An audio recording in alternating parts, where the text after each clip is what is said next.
देखे स्टूडेंट्स, अपन ने स्वतंत्रता की कोटि डिग्री ऑफ फ्रीडम पढ़ ली थी और एक क्वेश्चन पढ़ लिया था कि क्या एक घटक तंत्र की 4 प्रावस्थाएं एक साथ साम्य में रह सकती है क्या। तो अपन ने कहा नहीं रह सकती। क्यों? क्योंकि जब हम वहाँ से डिग्री ऑफ फ्रीडम कैलकुलेट करते हैं तो कितना आता है -1, जो कि संभव नहीं होता। ठीक है, अब आप हेडिंग डालोगे,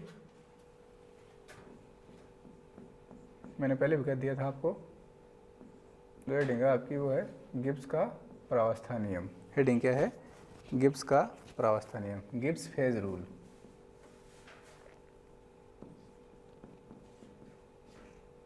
गिब्स का प्रावस्था नियम, गिब्स फेज रूल। ध्यान रखना भाई, क्या है? Gibbs phase rule.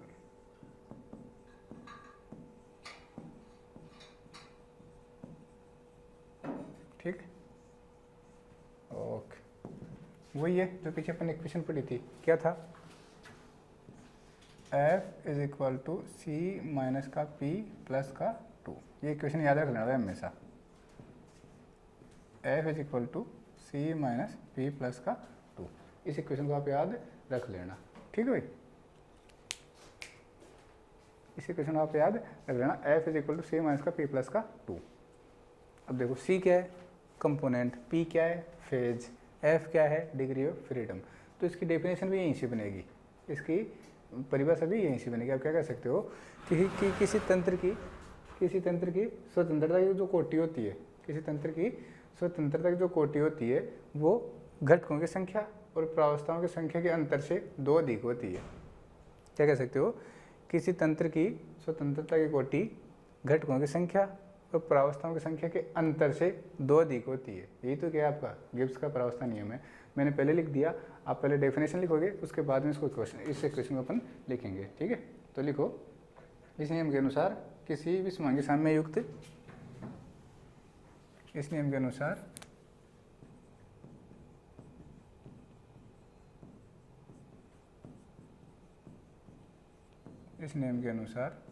किसी भी समांगी साम्य युक्त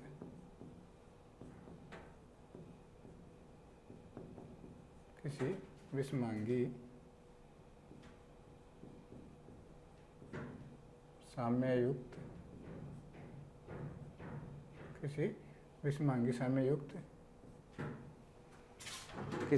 विषमांगी साम्य युक्त किसी तंत्र की साम्य अवस्था पर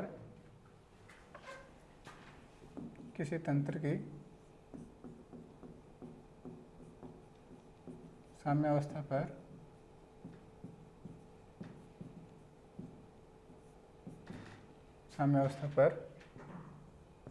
किसी तंत्र की साम्य अवस्था पर स्वतंत्रता की कोटि का मान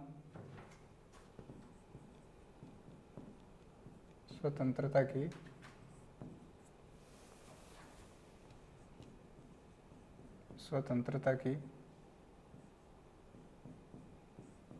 कोटि का मान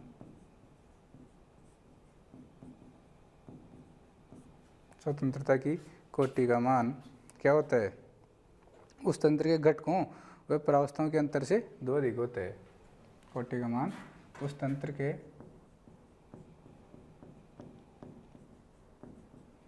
घटकों की संख्या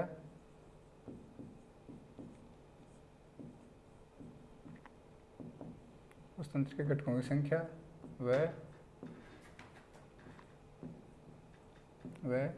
प्रावस्थाओं की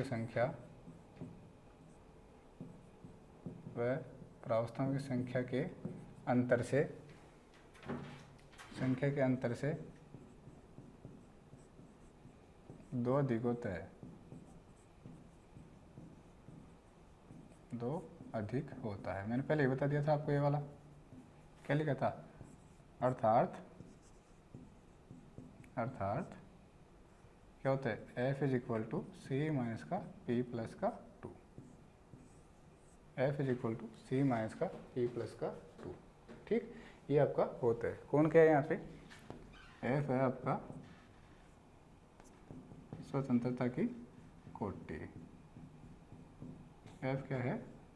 स्वतंत्रता की कोटि। P क्या है? प्रावस्था फेज, एंड सी क्या है घटक कंपोनेंट। ठीक है, तो आप डायरेक्ट ये इक्वेशन याद रखोगे F is equal to C minus P plus two, F is equal to C minus P plus two. क्या कर सकते हो यहाँ से कि किसी तंत्र की जो स्वतंत्रता कोटि होती है, किसी तंत्र की स्वतंत्रता की जो कोटि होती है वो उस तंत्र के घटकों की संख्या और प्रावस्थाओं की संख्या के अंतर से 2 अधिक होती है। घटकों की संख्या व प्रावस्थाओं की संख्या के अंतर से 2 अधिक होती है। F is equal to C minus का पी प्लस का टू। आप इसको ऐसे भी लिख सकते हो क्या, इसकी और फॉर्म देखो एग्जाम में ये वाली फॉर्म नहीं होती। अभी नेट के एग्जाम में क्वेश्चन पूछा गया था, वो बोला गया था कि ए घट के तंत्र के लिए जो है प्रावस्था नियम का बताओ कौन सा लगेगा। तो आप इसको ऐसे लिख सकते हो एफ प्लस का P is equal to C plus का टू, या ऐसे लिख सकते हो। आप इसको कैसे लिख सकते हो, आप इसको लिख सकते हो P इज इक्वल टू, या फिर आप कह सकते हो F माइनस का C बराबर 2 माइनस का P। ठीक है, क्या कह सकते हो और इसको, और आप कह सकते हो F माइनस 2 बराबर C minus P, F minus 2 बराबर C माइनस P। एक फॉर्म इसकी ये वाली हो गई, ध्यान रखना भाई। ये सारी फॉर्म किसकी है, ये सारी फॉर्म आपके गिब्स फेज रूल की होती है। ठीक है, ओके। चलो तो लिखो एक घटकीय तंत्र के लिए प्रावस्था नियम। क्या लिखोगे, एक घटकीय तंत्र के लिए, आगे लिखना आप, एक घटकीय तंत्र के लिए, एक घटकीय तंत्र के लिए प्रावस्था नियम।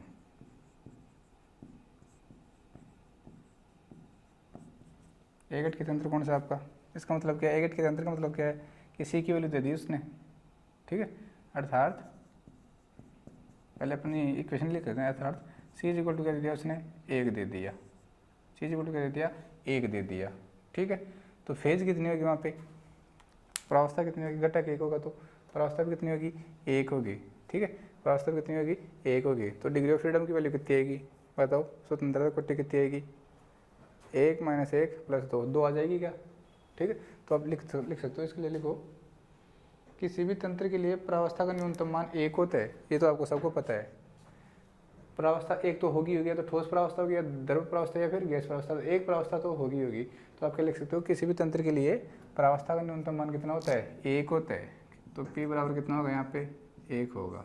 ठीक है, और घटक का मान तो दिया ही है एक घटकीय तंत्र के लिए, तो प्रावस्था का न्यूनतम मान कितना होता है, 1 होता है। मैं और बोल रहा हूँ, आप लिखते जाना, किसी भी तंत्र के लिए प्रावस्था का न्यूनतम मान 1 होता है। अतः तंत्र की व्याख्या करने के लिए कम से कम 2 चरों की आवश्यकता होती है। आपके पास C इज इक्वल टू 1 है, तो F इज इक्वल टू क्या आ जाएगा, C माइनस का P प्लस का 2, F इज इक्वल टू आ गया 1 माइनस 1 प्लस का 2, F इज इक्वल टू आ गया आपके पास 2। तो आप क्या कह सकते हो, देखो किसी भी तंत्र के लिए प्रावस्था का न्यूनतम मान कितना होता है, 1 होता है। उसने घटक का है 1 है, तो उसके लिए डिग्री ऑफ फ्रीडम स्वतंत्रता कोटि का मान कितना है, 2 आया। इसका मतलब उस एक घटकीय तंत्र की व्याख्या करने के लिए 2 चरों की आवश्यकता होगी। क्या कह सकते हो, एक घटकीय तंत्र की व्याख्या करने के लिए, एक घटकीय तंत्र की व्याख्या करने के लिए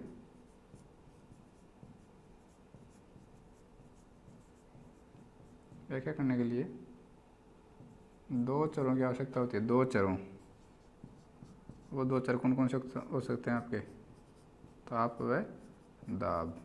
ठीक है, 2 चरों की आवश्यकता होगी। ठीक है, फेज रूल से अपन ने इसको कैलकुलेट कर लिया। ओके भाई, ओके। अगले लिखो आप, ये 2 चर कौन से होते हैं, ताप और दाब होते हैं। ठीक है, इस तंत्र को क्या कहते हैं, इस तंत्र को द्विचर तंत्र कहते हैं। इस तंत्र को द्विचर तंत्र कहते हैं। ठीक है भाई, द्विचर तंत्र कहते हैं, इस तंत्र को द्विचर तंत्र कहते हैं। रफ करो इसको, चलो तो ठीक। अब ऐसे द्विघटकीय तंत्र के लिए पढ़ेंगे, ऐसे क्या करेंगे, द्विघटकीय तंत्र के लिए पढ़ेंगे। बस आप तो इस इक्वेशन को याद रखना, एक घटकीय तंत्र के लिए, फिर इसको मॉडिफाई करके इसको अपन लिखते जाएंगे। ठीक है भाई, ध्यान रखना, एग्जाम में पूछी जाती है, इसकी फॉर्म में पूछी जाती है। MSc एंट्रेंस एग्जाम का तो फेवरेट क्वेश्चन है यहाँ से। MSc एंट्रेंस एग्जाम में तो क्वेश्चन पूछता है, इस इक्वेशन से ही पूछता है, ध्यान रखना इस बात का आप, ठीक है। चलो, अपना जो पर्पज़ है वो आपको एग्ज़ाम पास करवाना नहीं है, अपना पर्पज़ है आपको केमिस्ट्री सिखाना। क्या है? केमिस्ट्री सिखाना, ठीक भाई। चलो आगे लिखोगे आप, यदि P = 2 हो, इसी में एक घटके तंत्र की बात कर रहे हैं, किसकी बात कर रहे हैं? एक घटके तंत्र की बात कर रहे हैं,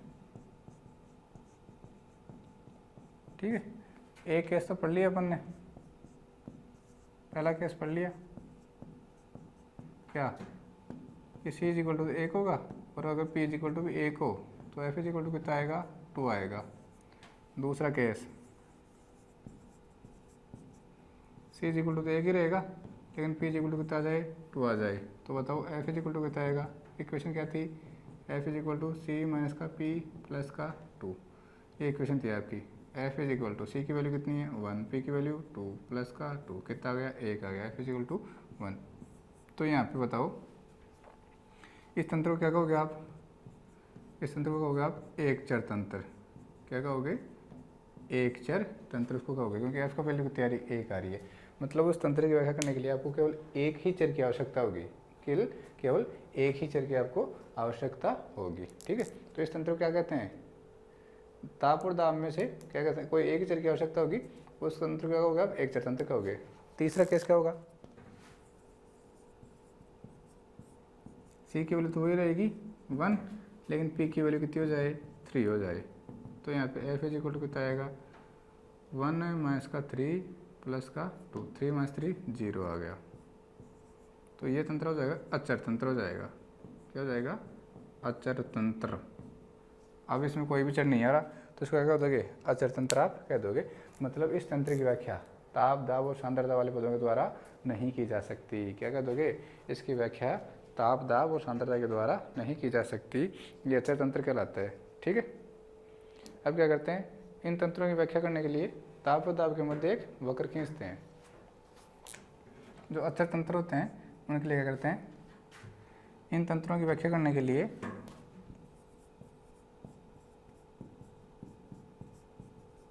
इन तंत्रों की व्याख्या करने के लिए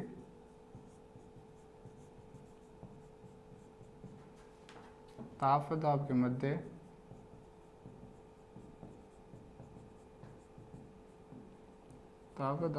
वक्र खींचते हैं,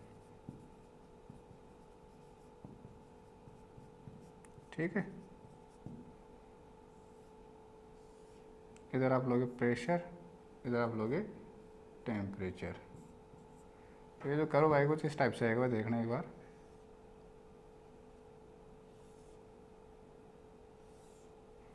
इस टाइप से करवाएगा, ध्यान रखना, ठीक है। ये O बिंदु है, ये A है, ये B है और ये C है। इस टाइप से वो क्या आएगा? कर्व आपका आएगा। ये जो रीजन होगा ये सॉलिड रीजन होगा, ये लिक्विड रीजन होगा और ये गैस रीजन होगा। मतलब इधर ठोस प्रावस्था मिलेगी आपको, इधर द्रव प्रावस्था मिलेगी और इधर गैस प्रावस्था मिलेगी, ठीक है भाई। तो आप ये फोटो बना लो इस फोटो को। और ये जो पॉइंट होता है ना, ये पॉइंट जो पॉइंट O वाला है, इस पॉइंट को कहा जाता है ट्रिपल पॉइंट, त्रिक बिंदु। क्या कहा जाता है? त्रिक बिंदु, ट्रिपल पॉइंट। इसको कहा जाता है त्रिक बिंदु, ट्रिपल पॉइंट इसको कहा जाता है। आगे समझ में आ गया? बहुत बढ़िया। ऐसा ग्राफ बनता है कि इसके लिए जो अचर तंत्र होते हैं उनके लिए इस टाइप के ग्राफ बनते हैं, ठीक। रफ करूँ इसको। अब पढ़ने जा रहे हैं हम पढ़ने जा रहे हैं वाटर सिस्टम। क्या पढ़ने जा रहे हैं? Water system. ध्यान रखना भाई, क्या पढ़ने जा रहे हैं? जल तंत्र। क्या पढ़ने जा रहे हैं अपन? जल तंत्र, वाटर सिस्टम। नंबर पहला है आपके पास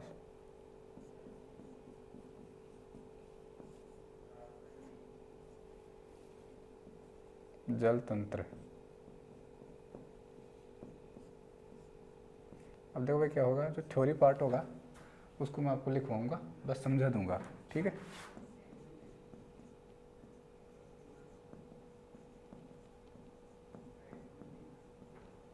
वाटर सिस्टम,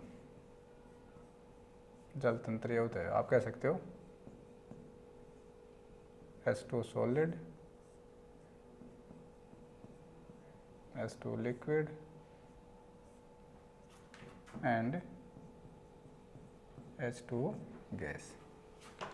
ये आपके पास जल है जिसकी 3 प्रावस्थाएं होती है, ठोस, द्रव और गैस, और तीनों एक दूसरे के साथ किस में, साम्य में है। तो यहाँ पे प्रावस्था का मान कितना हो गया, प्रावस्था का मान कितना हो गया 3, घटक कितना हो गया 1। तो घटक 1 होता है, प्रावस्था 3 होती है, तो तंत्र कैसा हो जाता है, अचर हो जाता है। पता है ना, अभी जब पीछे कैलकुलेट किया है, जब घटक 1 होता है C की वैल्यू 1 होती है, P की वैल्यू 3 होती है, ठीक है। तो F की वैल्यू कितनी आएगी, 0 आएगी। कि आप कह सकते हो कि ये तंत्र कैसा है, अचर तंत्र है। कैसा है, अचर तंत्र है। तो इसके लिए जब हम फोटो बनाने जाएंगे, जब हम इसके लिए फ़ोटो बनाएंगे, तो आप इधर लिखोगे प्रेशर और इधर लिखोगे आप टेम्परेचर। टेम्परेचर आप इधर लिखोगे, ठीक है।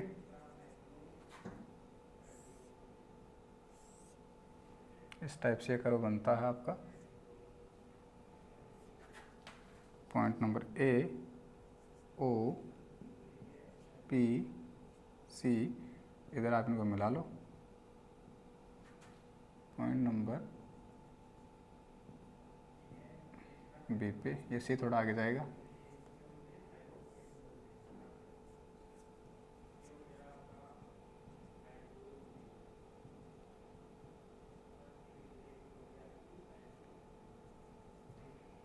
ये C, और ये क्या हो गया आपका पॉइंट नंबर D हो गया, ठीक है। ये तो आपकी ठोस अवस्था है, A, B, C, D, ये कह दो इसको, ठीक है भाई। ओके ओके, ये आपकी द्रव अवस्था है, और ये आपको क्या है, गैस अवस्था है। और इसको क्या कहोगे, ट्रिपल पॉइंट, त्रिक बिंदु, क्या कहोगे इसको, त्रिक बिंदु हम इसको कहते हैं। ध्यान रखना, इधर तो ठोस और द्रव किस में रहते हैं, साम्य में रहते हैं। इधर द्रव और गैस साम्य में रहते हैं, और इधर कौन रहता है, ठोस और गैस साम्य अवस्था में रहते हैं, ठीक है। तो मुझे बताओ, ठोस और द्रव साम्य में है, तो यहाँ पे जो टेम्परेचर होगा उसको क्या कहोगे आप, ठोस को द्रव में बदलना क्या कहलाता है, मेल्टिंग पॉइंट। तो ये जो वक्र है, ये जो वक्र है इसको क्या कहोगे, गलन वक्र। क्या कहोगे इसको, गलन वक्र। समझ में आ गया, ठोस गल रहा है किस में, द्रव में, द्रव किस में बदल रहा है, गैस में, तो इसको क्या कहोगे आप, वाष्पन। द्रव किस में बदल रहा है, वाष्पन, वाष्प में बोल रहा है, तो इसको क्या कहोगे आप, वाष्पन वक्र। क्या कहोगे इसको, वाष्पन वक्र। समझ में आ गया।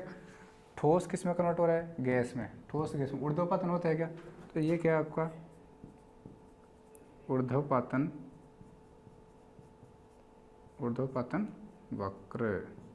समझ में आया, बोल दो अगर समझ में आ गया, तो आप इसको जल्दी से उतारो, फिर अपन करते हैं आगे, ठीक है।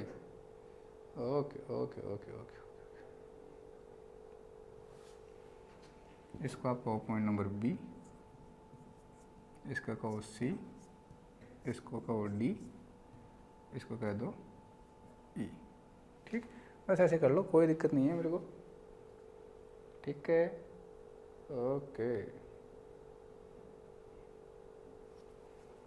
ये जो ट्रिपल पॉइंट है,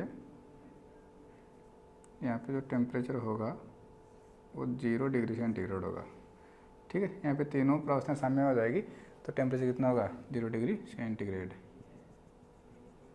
और यहाँ पे जाके जो पानी है उसका टेम्परेचर हो जाएगा 100 डिग्री सेंटीग्रेड। और जो आपका प्रेशर है, ट्रिपल पॉइंट पे जो इसका प्रेशर होता है वो होता है 4.5 mm of Hg, millimetre of Hg, mm of Hg इसका क्या होता है, इसका प्रेशर होता है, ठीक है भाई। ओके, इसका जो क्रांतिक दाब है, जो क्रांतिक दाब है यहाँ पे क्रिटिकल प्रेशर, इसका जो क्रांतिक दाब है उसकी वैल्यू है। बस ये ग्राफ आपको याद रखना भाई, ध्यान रखना। इसकी वैल्यू कितनी है 218 ATM, 218 ATM इसकी क्या है वैल्यू है। ठीक, ओके, ये ग्राफ बन गया आपका किसका, किसका बन गया आपका, वेरी गुड, वाटर सिस्टम का ग्राफ आपके पास बन गया है। तो हम क्या कहते हैं पता है, हाँ इसमें इसमें इसमें इसमें ये लो बी डैश किसको कह देता हूँ मैं, क्या कह देते हैं इसको मैं, बी डैश इसको कह देता हूँ। ध्यान रखना। अभी ये आपके क्या हो रहा है, दो टाइप के साम्य हैं यहाँ पे, दो टाइप के साम्य होते हैं। एक तो मित साम्य, मित स्थायी साम्य, और एक होता है आपका ट्रू साम्य, जिसको आप सही साम्य कहते हो, सही साम्य, सत्य साम्य। ठीक है, एक होता है ट्रू साम्य और एक होता है मित स्थायी साम्य। जो आपके सही साम्य होते हैं, ठीक है, जो ट्रू साम्य होते हैं उनको तो सॉलिड लाइन से दिखाया जाता है। किससे, इस प्रकार की सॉलिड लाइन से रिप्रेजेंट करते हैं। किसको, ट्रू इक्विलिब्रियम को, ट्रू इक्विलिब्रियम को। ठीक है भाई, और जो आपके कौन से हैं, ये डॉटेड लाइन से, उसको आप बोलते हो मित स्थायी साम्य, शायद मेटास्टेबल साम्य बोलते हैं। तो उसको आप किससे दिखाते हो, डॉटेड लाइन से आप दिखा देते हो। ठीक है, जैसे ये रहा ओ बी डैश, जो ओ बी डैश है वो किसको रिप्रेजेंट करता है, मित स्थायी साम्य को रिप्रेजेंट करता है। ठीक है, तो अब इस ग्राफ के बारे में 2-3 पॉइंट्स में आपको लिखाता हूँ, वो तो मैं बता दूंगा कि कौन क्या होता है, मित स्थायी साम्य क्या होता है, स्थायी साम्य क्या होता है। स्थायी साम्य जो आपका सत्य साम्य है, जो सही साम्य है, वो ऐसा होता है जो जिसको दोनों दिशाओं से प्राप्त किया जा सकता है, जिसको दोनों दिशाओं से प्राप्त किया जा सकता है। देखो, द्रव से वापस ठोस बना सकते हैं, ठोस से वापस द्रव बना सकते हैं, तो अपन इसको वापस प्राप्त कर सकते हैं। जो दोनों दिशाओं से प्राप्त किया जा सकता है ऐसा साम्य सही साम्य कहलाता है। और जो केवल एक ही दिशा से प्राप्त किया जा सकता है उसी क्या कहते हो आप, उसी क्या कहते हो मित स्थायी साम्य, उसको आप कहते हो। ठीक है, चलो अब देखो इसका जो ये आपका ग्राफ है, इस ग्राफ में आपको क्या गिवन है, इस ग्राफ में 4 तो आपके पास और 3 तो क्या है क्षेत्र हैं। कितने, देखो एक तो क्षेत्र आपके पास AOCD, एक क्षेत्र कौन सा है, पहले तो क्षेत्र पढ़ते हैं, फिर दूसरा क्या पढ़ते हैं, इसमें वक्र पढ़ते हैं अपन। ठीक है, फिर एक त्रिक बिंदु पढ़ते हैं। देखो एक तो क्षेत्र AOCD पढ़ लिया, आप AOBD भी कह सकते, जो आपने नामकरण किया है वो। दूसरा कौन सा, CBOC या फिर OBC। तीसरा कौन सा होगा, तीसरा होगा आपका AOBC। ये 3 क्या हो गए, क्षेत्र हो गए। जो क्षेत्र आपका AOCD है वो किसको रिप्रेजेंट करता है, ठोस अवस्था को। किसको रिप्रेजेंट करता है, ठोस प्रावस्था को रिप्रेजेंट करता है। वहाँ पे देखो प्रावस्था कितनी है, अरे देखो ये ए घट के तंत्र के घटक एक ही है इसमें, तो सी की वैल्यू कितनी आ गई, 1 आ गई। यहाँ पे पी की वैल्यू कितनी आ रही है, 1 आ रही है। तो एफ की वैल्यू कितनी आएगी, कितनी आएगी, 2 आएगी। तो ये जो आपका क्षेत्र है AOCD, ये द्विचर तंत्र है। कैसा है, द्विचर तंत्र है। ठीक है, ओके, आगे चलो। COB, जो दूसरा क्षेत्र है COB, वो क्या है, कौन सा क्षेत्र है, द्रव वाला क्षेत्र है। ठीक है, यहाँ पे भी प्रावस्था कितनी है, 1 ही आ रही है। इस क्षेत्र में प्रावस्था कितनी आ रही है, 1 ही, और घटक पहले से कितना है, ये A घट के तंत्र है। तो बताओ एफ की वैल्यू कितनी आएगी, 2। तो आप कह सकते हो कि जो आपका ये क्षेत्र है BOC वाला, ये कौन सा है, द्विचर तंत्र है। कौन सा है, द्विचर तंत्र है। फिर आप कह सकते हो AOBE, ये जो तंत्र है, इसमें बताओ कौन सी प्रावस्था आ रही है, गैस प्रावस्था आ रही है। कौन सी प्रावस्था आ रही है, गैस प्रावस्था इसमें आ रही है। तो आप क्या कह सकते हो, फेज 1 है, पी की वैल्यू 1 है, कंपोनेंट 1 है, तो फिर से यहाँ पे एफ कितने आ गए, 2 आ गए। तो आप क्या कह सकते हो कि ये भी जो प्रावस्था है, ये भी क्या है, द्विचर है। यहाँ भी जो तंत्र है वो कैसा है, द्विचर है। तो ये तो बात हो गई किसकी, वक्रों की। अब बात कैसे करते हैं अपन, ये तो क्षेत्रों की बात हो गई, अब बात करते हैं वक्र की। ठीक है, अब बात करते हैं वक्र। तो एक तो आपके पास वक्र आ रहा है OA, एक तो वक्र आ रहा है OA, एक वक्र आ रहा है OB, एक वक्र आ रहा है OC, और एक वक्र आ रहा है OB'। ठीक है, चलो जो OA वक्र है वो किसको रिप्रेजेंट करता है, वो किसको रिप्रेजेंट करता है, ऊर्ध्वपातन वक्र को। किसको रिप्रेजेंट करता है, ऊर्ध्वपातन वक्र को। जो वक्र OC है, वो किसको रिप्रेजेंट करता है, गलन वक्र को। और जो आपका वक्र ओ बी है वो किसको रिप्रेजेंट करता है, वाष्पन वक्र को। बस ये लिखना है आपको, ठीक। अब इसके बारे में पढ़ेंगे कि ये तो कौन सा वक्र है, ये तो आपके सही साम्य है, और ये कौन सा आपका मितस्थायी साम्य। तो अपन वो एक एक करके पढ़ने वाले हैं। तो मैं थ्योरेटिकल जो इसकी जो थ्योरी पोर्शन होगा उसको मैं ओरली बोलूँगा, आप फटाफट से लिख लोगे, ठीक है भाई। चलो, जल तंत्र एक घटकीय तंत्र होता है, ठीक है। क्या लिखोगे, जल तंत्र एक घटकीय तंत्र होता है, सबको पता है इस बात का। देखो सब में घटक एक ही है, जल तंत्र एक घटकीय तंत्र होता है, ठीक है भाई। जल तंत्र क्या होता है, एक घटकीय तंत्र होता है जिसमें तीन प्रावस्थाएं ठोस, द्रव, वाष्प पाई जाती है, जिसमें तीन प्रावस्थाएं ठोस, द्रव, वाष्प पाई जाती है। ये प्रावस्थाएं निश्चित ताप व दाब पर साम्य में उपस्थित रहती है। ये प्रावस्थाएं निश्चित ताप व दाब पर साम्य में उपस्थित रहती है, ठीक है। ये साम्य निम्न दो प्रकार के होते हैं, ये साम्य निम्न दो प्रकार के होते हैं। पहला सही साम्य, पहला कौन सा लिखोगे, सही साम्य, ट्रू इक्विलिब्रियम, ट्रू इक्विलिब्रियम। क्या कहोगे, ऐसे साम्य जिनको दोनों दिशाओं से प्राप्त किया जा सके, ऐसे साम्य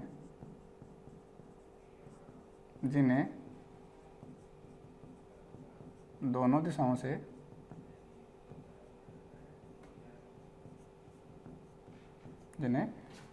प्राप्त किया जा सकता है,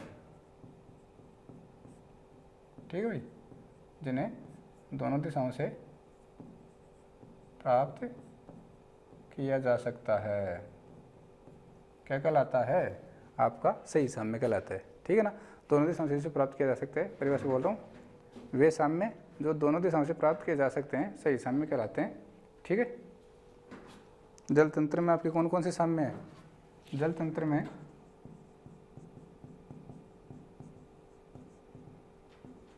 निम्न सही साम्य है, निम्न सही साम्य है। पहला ठोस को द्रव में, ठोस का मतलब बर्फ, किस में कन्वर्ट हो रही है, द्रव में, ठीक है। चलो, जो द्रव है वो किस में कन्वर्ट हो रहा है, वाष्प में, दूसरा में। तीसरा जो आपका बर्फ है वो डायरेक्ट किस में कन्वर्ट हो रही है, वाष्प में। इसको कहोगे ऊर्ध्वपातन, इसको कहोगे गलन, इसको कहोगे वाष्पन, और इसको ऊर्ध्वपातन, ठीक है। तो ये तीन क्या है वहाँ पे आपके सही साम्य है। दूसरा को क्या होगा, मितस्थायी साम्य, मितस्थायी को मेटास्टेबल बोलते हैं वैसे तो, मितस्थायी साम्य,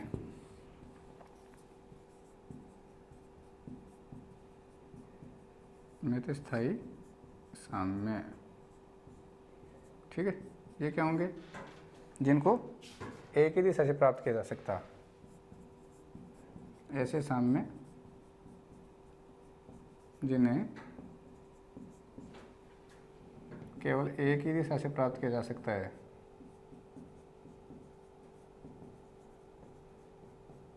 केवल एक ही दिशा से प्राप्त किया जा सकता है, ठीक है। क्या कहलाते हैं, क्या कहलाते हैं आपके मितस्थायी साम्य कहलाते हैं। तो मैं परिभाषा बोल देता हूँ, वह साम्य जो केवल एक दिशा से प्रारंभ करके प्राप्त किया जा सकता है, दूसरी दिशा से नहीं किया जा सकता, मितस्थायी साम्य कहलाता है, ठीक है। आगे लिखना आप, जल तंत्र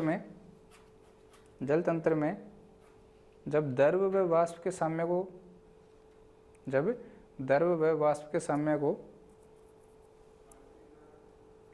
जब द्रव वाष्प के साम्य को शीघ्रता से दाब व ताप कम करके प्राप्त किया जाता है, तो दाब व ताप कम करके प्राप्त किया जाता है, तो त्रिक बिंदु के पश्चात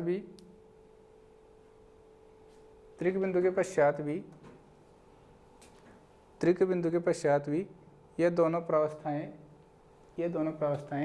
कुछ समय के लिए साम्य में रहती है। त्रिक बिंदु के पश्चात भी ये दोनों प्रावस्थाएं कुछ समय के लिए साम्य में रहती है। ठीक है, इसे मित स्थायी साम्य कहते हैं। इसे मित स्थायी साम्य कहते हैं। वक्र में से ओ बी डैश वक्र में से ओ बी डैश द्वारा दर्शाया गया है। ठीक है, आप यहाँ पे लिख सकते हो सही साम्य को ठोस रेखा, सही साम्य को ठोस रेखा सॉलिड लाइन। ठीक है, से प्रदर्शित करते हैं, ठोस रेखा से प्रदर्शित करते हैं। इधर क्या लिखोगे, जो मित स्थायी साम्य होते हैं, तो आपके मित स्थायी साम्य होते हैं, उन्हें टूटी हुई रेखा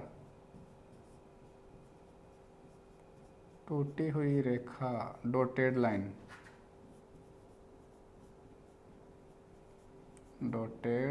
लाइन द्वारा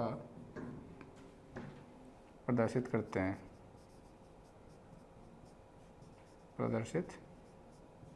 किया जाता है। ठीक है भाई, ये आपके हो गए दो प्रकार के साम्य, सही साम्य और मित स्थायी साम्य। आगे लिखना, इस प्रावस्था आरेख के 3 भाग हैं। इस प्रावस्था आरेख के 3 भाग हैं। इस प्रावस्था आरेख के 3 भाग हैं। कौन सा? भाग ए क्षेत्र, भाग बी वक्र और भाग सी त्रिक बिंदु। ठीक है, इस प्रावस्था आरेख के 3 भाग हैं, क्षेत्र, वक्र और त्रिक बिंदु। आपको ये चीज़ सब में लिखनी है, ऐसे देख के सब में लिखनी है। तो सबसे पहले किसको पढ़ोगे आप? क्षेत्र को। सबसे पहले किसको पढ़ोगे? क्षेत्र को। और क्षेत्र में पहले कौन सा मिटाऊँ क्या? इसको मिटा देता हूँ, चलो ठीक है। सबसे पहले आप क्षेत्र पढ़ रहे हो कौन सा? ए ओ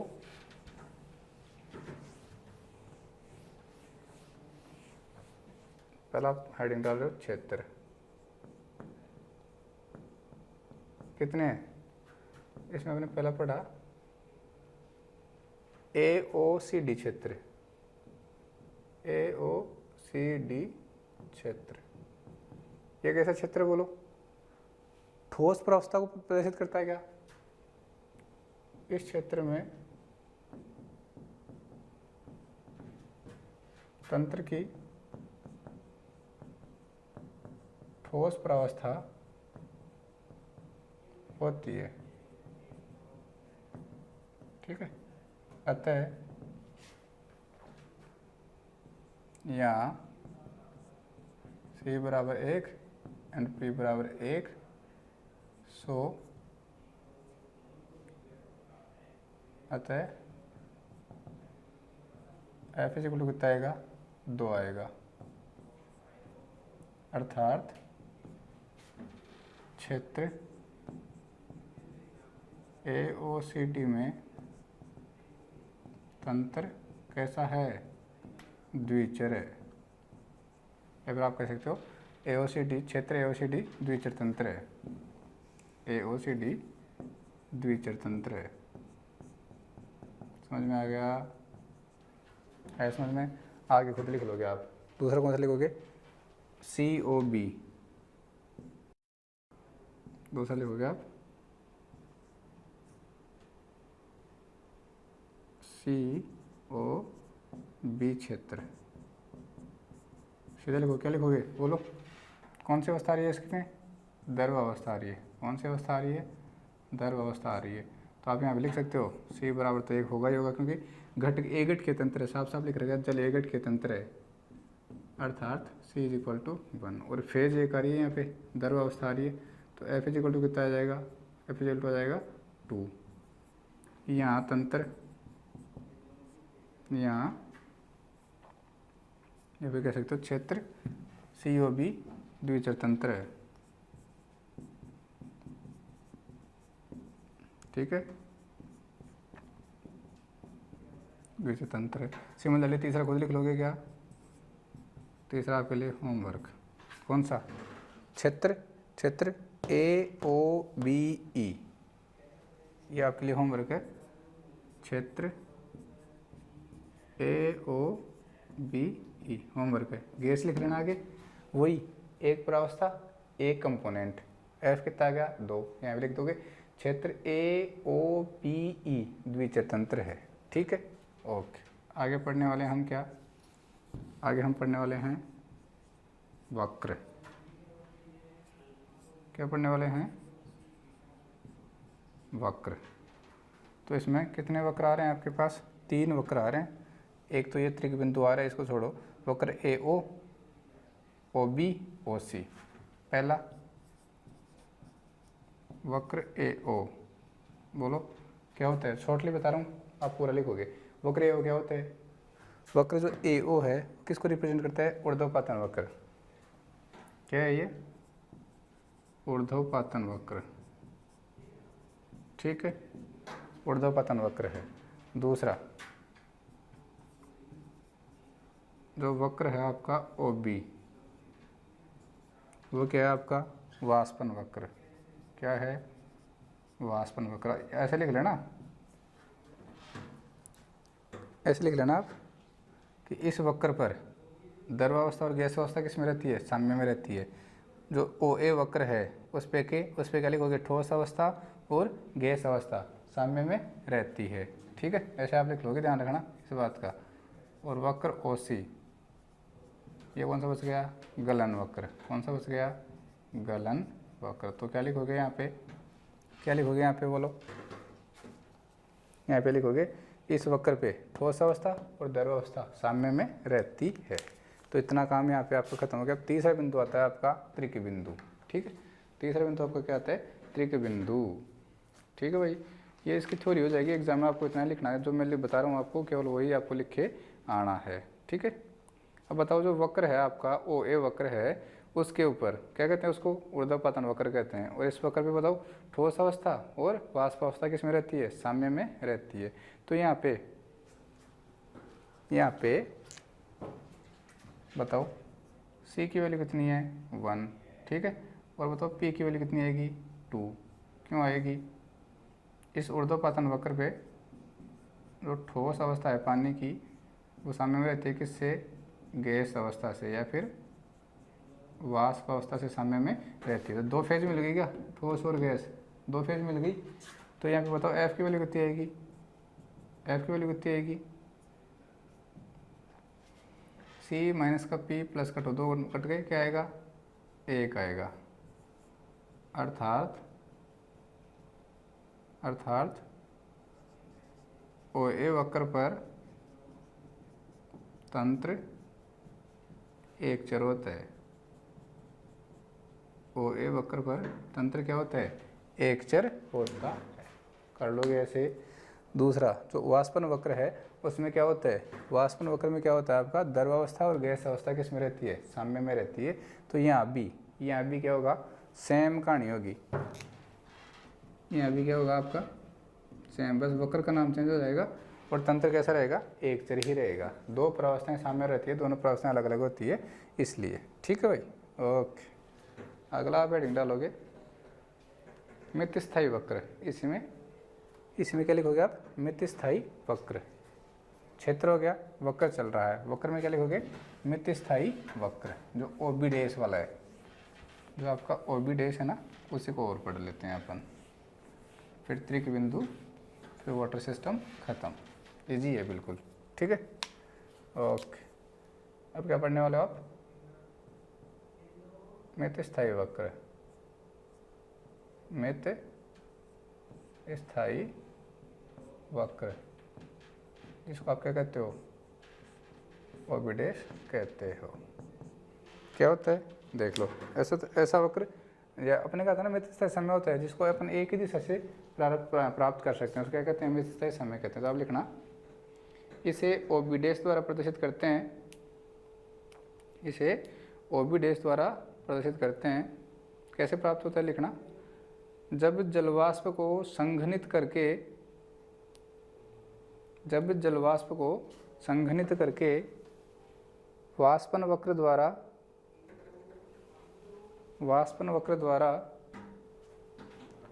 द्रव अवस्था के साथ साम्य में लाया जाता है।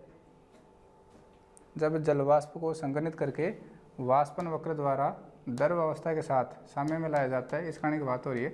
द्रव अवस्था के साथ साम्य में लाया जाता है तो बिंदु O पर अचानक से बर्फ के क्रिस्टल पृथक होना प्रारंभ कर देते हैं। तो बिंदु O पर अचानक से बर्फ के क्रिस्टल पृथक होना प्रारंभ हो जाते हैं। परंतु यदि यह कार्य तीव्र गति से संपन्न करवाया जाए तो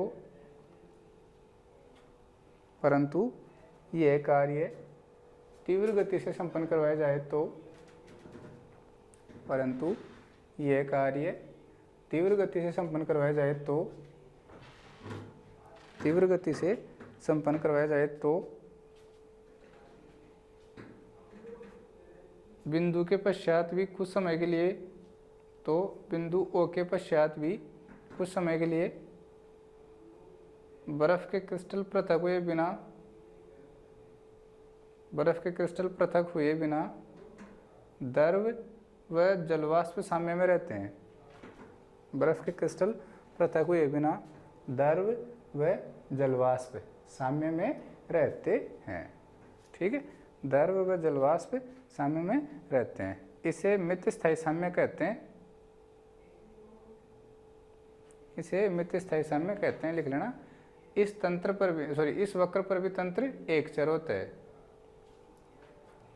इस वक्र पर भी तंत्र एक चर होता है। और लास्ट लिखो त्रिक बिंदु, ट्रिपल पॉइंट। इसका फॉर्मूला बता देता हूँ भाई मैं, डायरेक्ट देखो। Triple point is equal to कैसे निकालते हैं, ये होता है 1/6 इंटू P -1 इंटू P -2। ये फॉर्मूला है किसका, ट्रिपल पॉइंट का। ठीक है, P क्या है, प्रावस्था। P क्या है, प्रावस्था। आपको मान पता लग गया, वैल्यू रखो, निकाल लो। आपको पता लग जाएगा कि जो ये पूरा वक्र होता है, ये जो आरेख होता है, इसमें कितने ट्रिपल पॉइंट आएंगे। ठीक है, बताओ प्रावस्था कितनी है, 3 प्रावस्था है। ठीक है, रखो 3 - 1 2, 3 - 2 1। ठीक है, तो 2 और ये कितना है 3 6, 6/6 कितना आ गया 1 आ गया, सीधा आ गया 1। तो आप कह सकते हो कि यहाँ पे जो वाटर सिस्टम है उसके लिए प्रावस्था कितनी आ रही है, उस ट्रिपल पॉइंट कितने आ रहे हैं, 1 आ रहा है। अरे प्रावस्था का मान 3 है, 3 प्रावस्थाएं, ठोस प्रावस्था, द्रव प्रावस्था और गैस प्रावस्था। तो मान कितने आ गए 3। आप 3/6 लिख दो इसको, 3/6 1/2 आ गया। ठीक है, अब देखो 3 में से गया तो 2 और 3 में से 2 गया तो 1, तो 2 × 1 2 आएगा, 1/2 × 2, 2 से 2 कट जाएगा, 1 आ जाएगा। ठीक है, एक बार इसकी परिभाषा लिख लो त्रिक बिंदु की, लिख लो।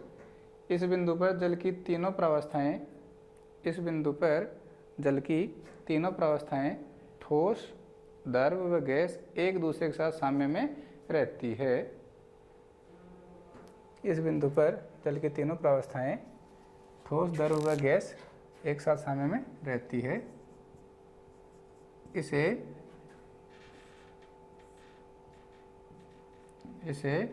वक्र में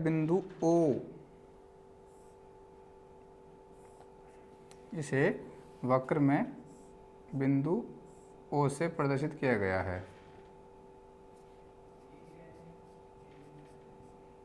ठीक है भाई, ओके। ये लो, ये फोटो बना लो आप। ये एट ए ट्रिपल पॉइंट है, त्रिक बिंदु पर तीनों प्रावस्थाएं क्या हो जाती है, साम्य में आ जाती है। इसको बोलते हैं त्रिक बिंदु। ठीक है, ठीक है, चलो कर लोगे कैलकुलेट। ठीक है भाई, लिख लो आप, ये फॉर्मूला लिख लो। त्रिक बिंदुओं की संख्या, त्रिक बिंदुओं की संख्या बराबर ये होता है, पी क्या है यहाँ पे, पी बराबर है प्रावस्था। फिर आप लिखोगे जल तंत्र के लिए, जल तंत्र के लिए C बराबर 1 एंड P बराबर कितना है 3। तो आप लिखोगे triple point is equal to 1/6 into 3, 3 - 1, 3 - 2। तो ये आ जाएगा triple point is equal to 6/6 is equal to आ जाएगा 1। तो अपने पास एक ही यहाँ पे त्रिक बिंदु मिल रहा है अपने को, वो ये रहा। एक ही त्रिक बिंदु मिल रहा है, वो ये रहा। ठीक, ओके, लिखो आगे, लिख लो। त्रिक बिंदु पर, त्रिक बिंदु पर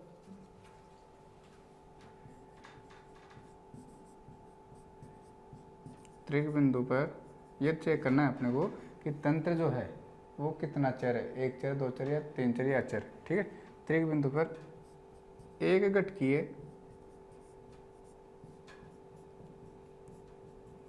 एक घटकीय तंत्र के लिए, त्रिक बिंदु पर एक घटकीय तंत्रों के लिए गिब्स के प्रावस्था नियम से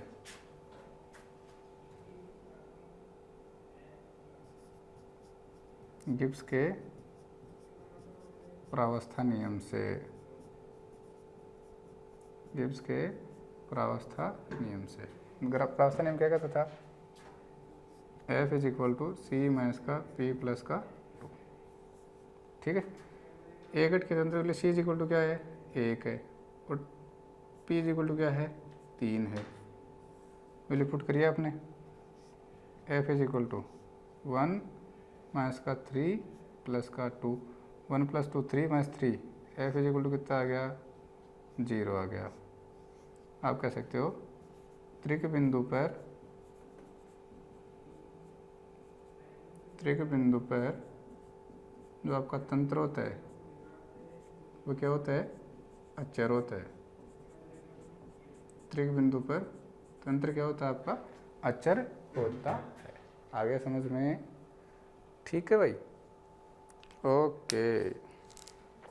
चलो उतार लो इसको।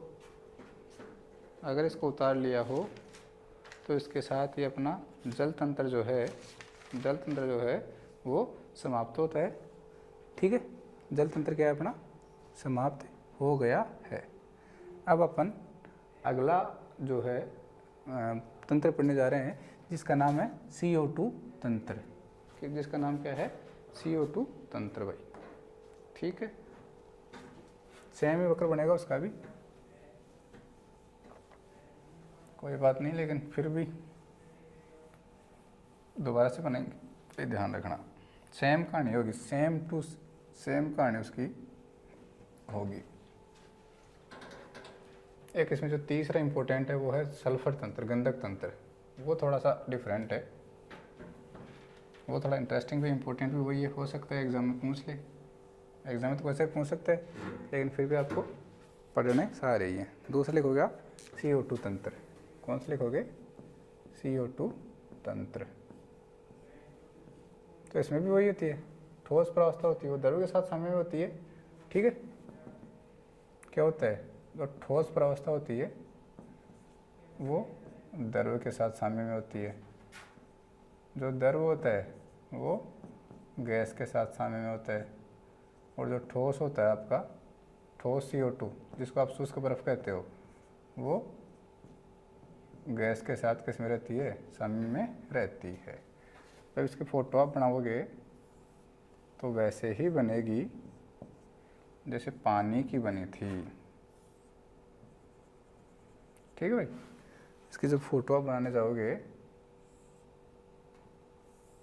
तो वैसे ही बनेगी जैसे पानी की बनी थी।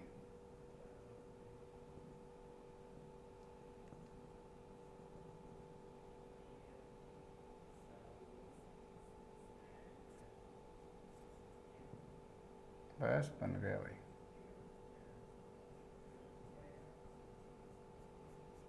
ये अपना क्या हो गया, ट्रिपलेट पॉइंट। ये आपका कौन सा एरिया, ठोस एरिया। ये कौन सा एरिया, द्रव एरिया। और ये कौन सा एरिया, गैस एरिया। ठोस द्रव गैस, क्लॉकवाइज याद रख लेना, ठोस द्रव और गैस। ये क्या है आपका, त्रिक बिंदु। क्या है, त्रिक बिंदु है।